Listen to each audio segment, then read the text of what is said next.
This presentation is about education reform in Mexico. It's all about being a global society and having a global economy. Now, Mexico is a large country and a very diverse country in many ways. It has everything from a large desert area to lush mountains and valleys and big cities, small towns, and everything in between. It's in the top 15 in the world for its economy, oil production, silver mining, and the number of people visiting its country. There are a couple of sources that believe that it will be in the top 5 by 2050, so it is an up-and-coming country. It has a democratic government, a police force, a judicial system, all of which have seen scandals of things like voting fraud, corruption, bribery, and other changes and problems over the years. There's also a large income disparity between the rural, indigenous population and the others. It's very large and has not been improving, and the education of these kids and the differences are too large as well. Now, the education system itself seems very familiar. The students are from grades 1 through 9. They're also required to attend school during that time. However, unlike in the United States, grades 10 through 12 are not mandatory, which is a source of some problems on their PISA test. There are different kinds of schools from grades 7 through 12, including technical schools, college prep schools. They also have some schools that are IB schools, the International Baccalaureate. So they do have many different options in their educational system. Now, there is reform for their education in Mexico.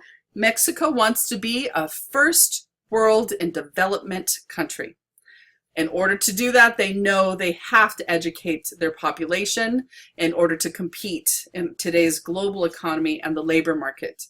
The country is, however, putting its money where its mouth is. It's really funding education, about 25% of its budget. It's passing laws and doing things that it thinks will help in order to improve the education and improve their chances of being successful in our economy of the whole world.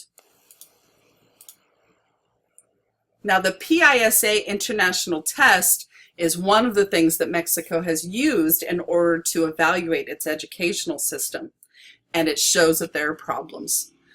Compared to other countries with similar economic and other situations, they are not doing very well. And considering how much money they're spending on their education, they find this very disheartening, and it's one of the motivators and the impetus for change in their country. Now, the teachers' union can either be something to help change or to hold things back. And depending on what you're reading, shows that people think that perhaps it does both. The teachers' union, SNTE, is one of the unions that the political party PRI began. When they did this while they were in power, they started several different unions. And this union, the SNTE, is for all school workers, not just teachers.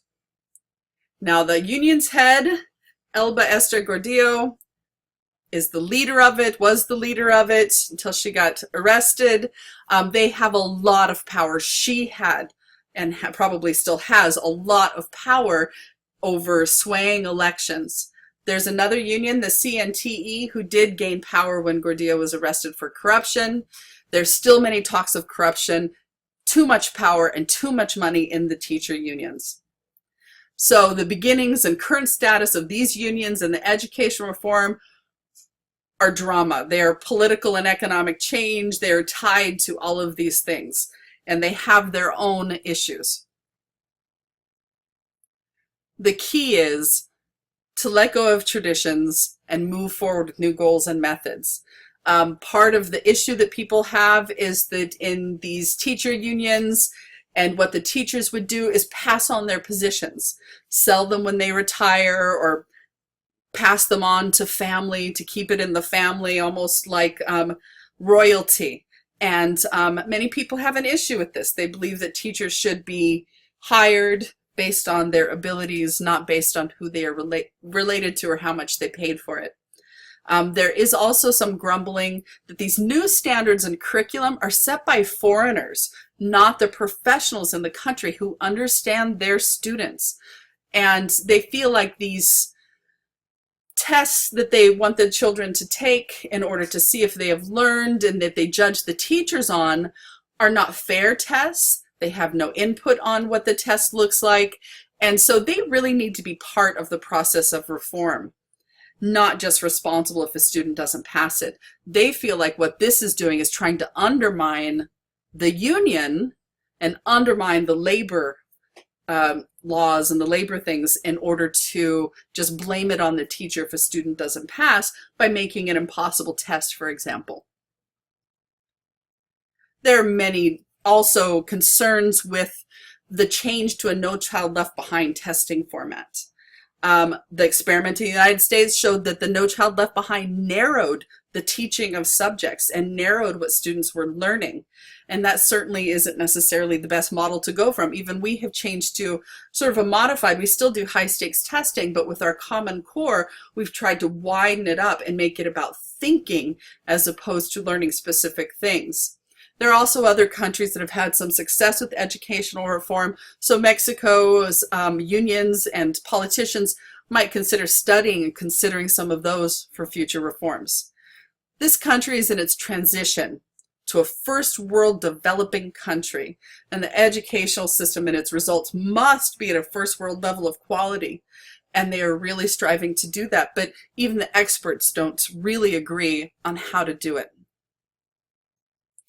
I have the chart here, which shows some of the balances and relationships between the political economy, ideology, and schooling. This framework shows that a part of the political economy, the government is willing to put the money into education. They really, part of the ideology, they really accept that they need to have their population educated. They need to change what is going on with the poor. They need to make it so that the poor and indigenous population improve their educational skills. And again, they think a No Child Left Behind model is going to be something that does that. They're passing laws in order to make teachers responsible for what their students, how they perform. The schooling also has a large disparity between the educational performance of the poor and indigenous populations compared to the rest of the population. One of the issues with schooling is that grades 10 through 12 are not mandatory. One of the things that the PISA test showed was that a lot of these poor people and indigenous population do not go on to grades 10 through 12, and that really is a problem. They, of course, are not going to perform as well on the test if they are not prepared to move along. There's also an issue that many people do not move on to the university and to higher education, especially, of course, the poor and indigenous populations. So they need to change that. They need to get those people into the higher levels of education. And those are some of the goals that they have and some of the things that they have done through their ideology and their political economy in order to change. Here are some of the references that I used when putting together this slides presentation. I hope you enjoyed it, and I hope you have a lovely day. Thank you so much for listening.